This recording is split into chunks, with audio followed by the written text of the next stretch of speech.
চতুর্থ প্রজন্মের কোম্পানির ভিতরে মার্কেন্টাইল ইসলামী লাইফ একটা ভালো অবস্থানে আছে।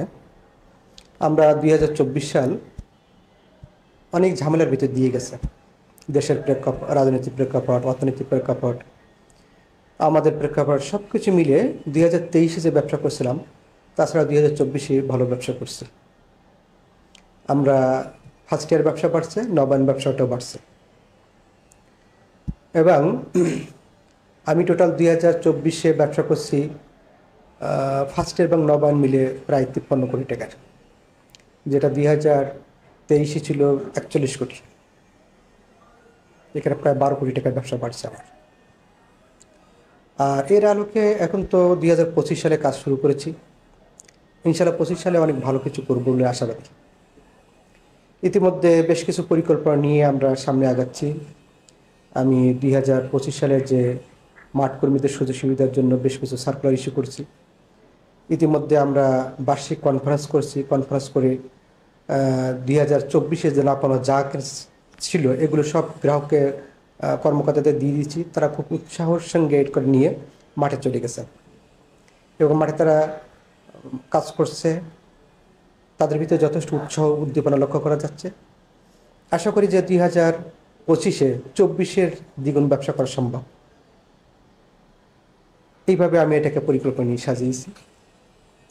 এবং আপনি একটা জিনিস নিশ্চয়ই জানেন যে কোম্পানিগুলোর যে ইন্স্যুরেন্স কোম্পানিগুলোর আপনার দুর্নাম যেটা হচ্ছে সেটা ক্লেম পরিশোধ করছে না কোম্পানিগুলো। আমরা এই দিক দিয়ে অনেক আগিয়ে। আপনি দেখবেন যে আইডিয়ার একটা সার্কুলার আছে বা বিভিন্ন পত্র পত্রিকা রিপোর্টও আছে, ডেইলি স্টার রিপোর্টও আসছে যে 3টা কোম্পানি তারা 100% ক্লেম পরিশোধ করছে। বাকিগুলো যে ব্যাপারে আপত্তি আছে বিভিন্ন জন বিভিন্ন অবস্থায়, তা 100% 3টা কোম্পানি ক্লেম পরিশোধ যেটা করছে তার তালিকার ভিতরে আমাদের নামটা আছে, আমরা আছি সেই তালিকায়। এটা হচ্ছে সবচেয়ে বড় প্লাস পয়েন্ট। কারণ আমি জানি যে ইন্স্যুরেন্স কোম্পানির যে অবস্থায় থাক না কেন, আপনার গ্রাহকের প্রফিট কম দিক বেশি দিক, যদি টাইম মতো ক্লেমটা পরিশোধ করে তাহলে কিন্তু এখন মাঠে যে ইন্স্যুরেন্স সম্পর্কে দুর্নামটা আছে দুর্নামটা থাকবে না। তো আমাদের সবচেয়ে বড় ব্যর্থতা আছে এখানেই যে কোম্পানিগুলো তাদের ক্লেমগুলো পরিশোধ করতে পারছে না। তো আমি এদিক দিয়ে খুবই আনন্দিত এই কারণে যে আমি 100% ক্লেম পরিশোধ করতে পারছি। এটা হচ্ছে আমার সবচেয়ে তৃপ্তির বিষয়। আমার কোম্পানির মালিকপক্ষ, পরিচালনা পরিষদ এ ব্যাপারে খুবই সচেতন। তাদের কথা হচ্ছে যে আমরা কি পাইলাম না পাইলাম সেটা বিবেচ্য বিষয় নয়। আপনারা যে গ্রাহকের কাছে টাকা নিয়ে আসছেন, কিভাবে তাদের টাকাটা ফেরত দিবেন সেই নিশ্চয়তাটা আগে দেন। আগে তাদের টাকা ফেরত দেওয়ার নিশ্চয়তা দিবেন, এরপরে তারা যখন সুন্দরভাবে টাকা ফেরত পাবে, প্রফিট পাবে, তারপরে আপনারা যারা এখানে কর্মরত আছেন আপনাদের সুবিধাটার বিষয়ে চিন্তা করেন। এরপরে আমরা যারা কোম্পানি করেছি আমাদের বিষয়টা আপনারা চিন্তা করবেন। তো সেদিক দিয়ে আমরা কাজ করছি। কোম্পানির খরচের ব্যাপারে খুবই সতর্ক অবস্থানে আছে। আমরা যাতে অতিরিক্ত কোনো খরচ না করি, যাতে গ্রাহকের স্বার্থ বিঘ্নিত না হয়। আমার কোম্পানির চেয়ারম্যান স্যার এই ব্যাপারে খুবই অ্যাক্টিভ ভূমিকা রাখেন। তার কথা আছে যে এই দেশের যে অসহায় মানুষদের টাকা এখানে জমা রাখে, তারা যদি টাকা না পায়, সময় মতো টাকা না দিতে পারি, এর জন্য আমাকে দুনিয়া এবং আখিরাতে জবাবদিহি করতে হবে, আপনাদেরকে করতে হবে। অতএব আপনারা যাতে জবাবদিহিতার সম্মুখীন না হন, আমিও যাতে জবাবদিহিতার সম্মুখীন না হই, সেটাকে খেয়াল রেখে আপনারা কাজ করেন। তো আলহামদুলিল্লাহ সেই লক্ষ্যকে সামনে রেখে আমরা খরচের দিক দিয়ে কিন্তু খুবই সচেতন। আপনারা দেখছেন নিশ্চয়ই যে অনেক কোম্পানি যে অফিসগুলো খুব সুন্দর ডেকোরেশন আছে, হাইপার ডেকোরেশন নিয়ে তারা কাজ করছে। আমাদের অফিসটা দেখছেন এত কিন্তু সাজানো গোছানো না, এবং আমাদের বিল্ডিংটা দেখেন যে এত হাইফাই মানের বিল্ডিং না। কেন? আমরা খরচ কম করছি। এখানে আমরা যে অনেক কম ভাড়ায় দিয়ে এখানে আমরা আছি, কম খরচ করে আছি। আমরা গ্রাহকের টাকা যেন অতিরিক্ত খরচ নয় সেই ব্যাপারে আমরা খুবই সচেতন, যাতে করে গ্রাহককে আমরা চাইবার মতো টাকাটা দিতে পারি। সেদিক দিয়ে আমরা যে বর্তমান প্রজন্মের যে কোম্পানিগুলো, যে আপনি বার্ষিক রিপোর্টগুলো দেখবেন যে তাদের অবস্থানটা কি, আমাদের অবস্থানটা কি। আমরা লাইফ ফান্ড, অ্যাসেট, এফডিআর, এটা কোম্পানির যে ব্যবসা সে তুলনায় আমরা অনেক ভালো আছি অন্যদের তুলনায়। অন্যদের এই দিক দিয়ে অনেক কম, আমরা সেখানে অনেক ভালো আছি। আমি টোটাল ইন্ডাস্ট্রিতে যে জনশক্তি আছে, বিমার যে জনশক্তি, আমি অনেক যাচাই বাছাই করে দেখেছি। আমার যে জনশক্তিটা আছে এটাকে ইন্ডাস্ট্রির ভিতরে সবচেয়ে শিক্ষিত জনশক্তিটা আমার কাছে আছে। এবং শুধু তাই নয়, তারা হচ্ছে যে কি আপনার বিশ্বস্ত। এই যে ইন্স্যুরেন্সে যে বিভিন্ন জায়গায় বিভিন্ন দুর্নামের কথা শোনা যায় কর্মকর্তা কর্মীদের, আলহামদুলিল্লাহ আমি এদিক দিয়ে আল্লাহ পাকের কাছে শুকরিয়া আদায় করতে হবে, আমার কর্মীরা এদিক দিয়ে খুব স্বচ্ছ। আমার মাঠ পর্যায়ে কর্মীদের দ্বারা কোথাও কোনো দুই নাম্বারি করার অভিযোগটা নাই। এবং আমি এটাকে সার্বক্ষণিক মনিটরিং করি, যাতে করে মাঠ পর্যায়ে কোথাও কোনো দুর্নামটা সৃষ্টি না হয়, কর্মীরা কোনো টাকা পয়সা নষ্ট না করে সেটাই। আর এদেরকে আরও গড়ে তোলার জন্য আমরা আমাদের ট্রেনিং রিসার্চ একাডেমি আছে। ট্রেনিং রিসার্চ একাডেমির মাধ্যমে আমরা প্রত্যেকটি ডিভিশন হেডকোয়ার্টার বা সার্ভিস সেন্টার হেডকোয়ার্টারে আমরা প্রতিনিয়ত ট্রেনিংয়ের ব্যবস্থা করছি, যাতে করে যে তাদেরকে গড়ে তোলা যায়। আবার আমাদের শরিয়া কাউন্সিল থেকে এটা নির্দেশনা আছে যে সব জায়গায় শরিয়া পরিপালনটা করছে কিনা, সেটা আমাদের শরিয়া অডিট টিমের মাধ্যমে সেগুলোকে আমরা অডিট করে দেখছি যে আসলে সেখানে শরিয়া পরিপালনটা যথাযথ হচ্ছে কিনা, এর বাইরে কোনো কাজ করছে কিনা।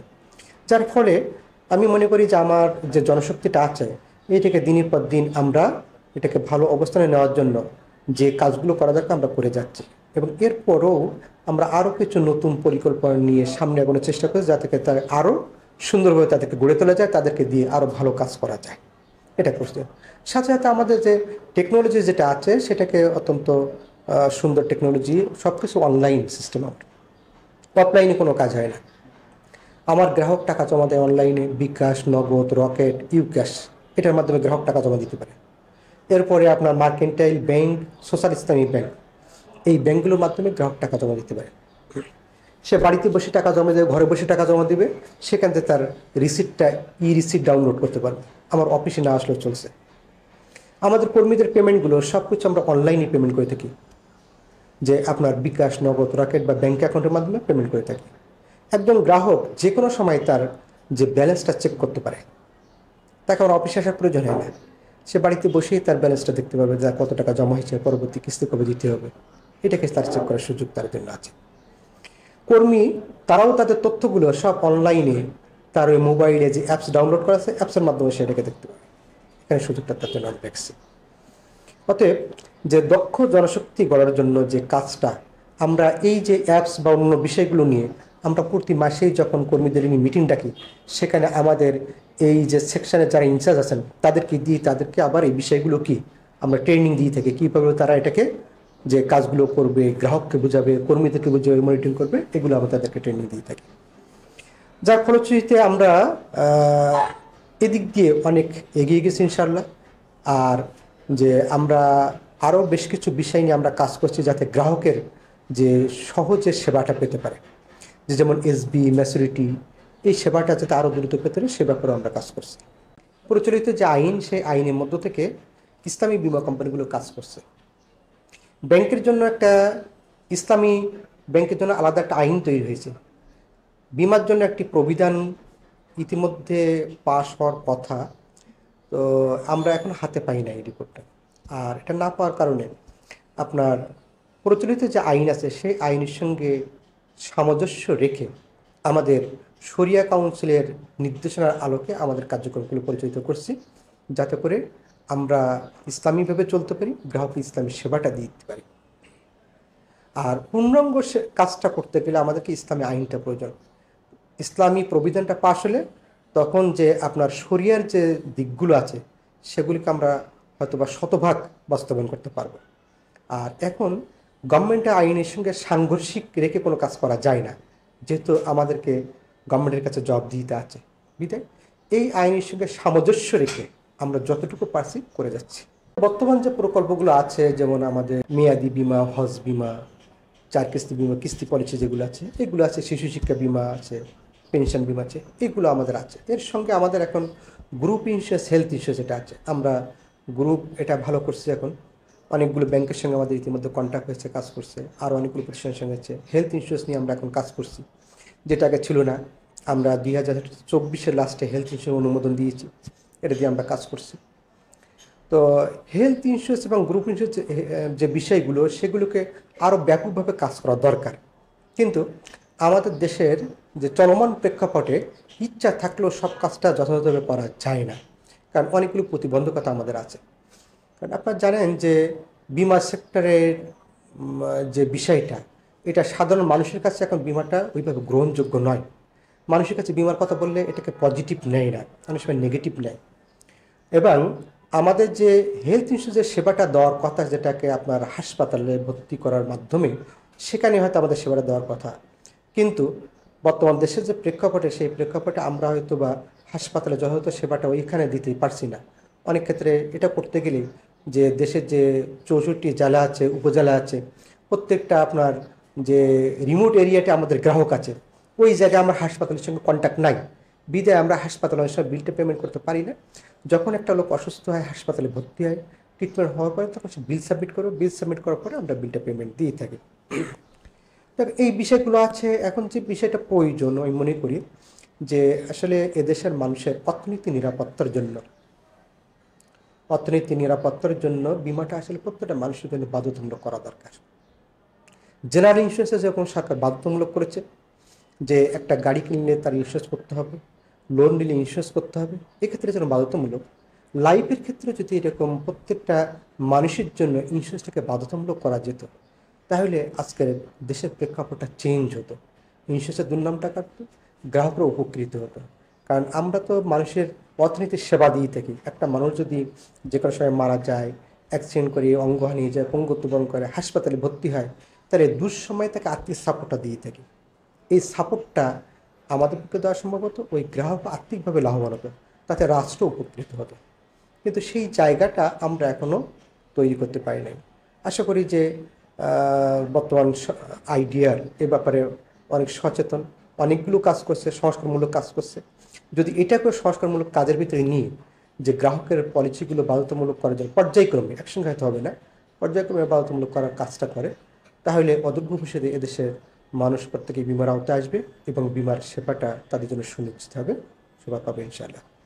আর ইসলামী বিমাটা বাস্তবায়নের জন্য দ্রুত ইসলামী বিমা প্রবিধানটা বাস্তবায়ন করা দরকার। না, আলহামদুলিল্লাহ, একটা সময় তো নির্বাচনই ছিল না, যে অনির্বাচিতভাবেই অনেকে দেশ চালাইয়েছেন বা সংগ্রামগুলো চালাইয়েছেন। আমার আশাবাদী যে এই দুইটা নির্বাচনের মাধ্যমে আর আইডিয়ার যে অবস্থান আছে, তাতে ইনশাআল্লাহ 2025 সালের ভিতরে আমরা একটি পরিবর্তন ইন্স্যুরেন্স সেক্টর আমরা দেখতে পাবো ইনশাআল্লাহ। আমার জীবনের অনেক পথ অতিক্রম করে আজকে এখানে এসেছি, সিও চেয়ারে দায়িত্ব পালন করছি।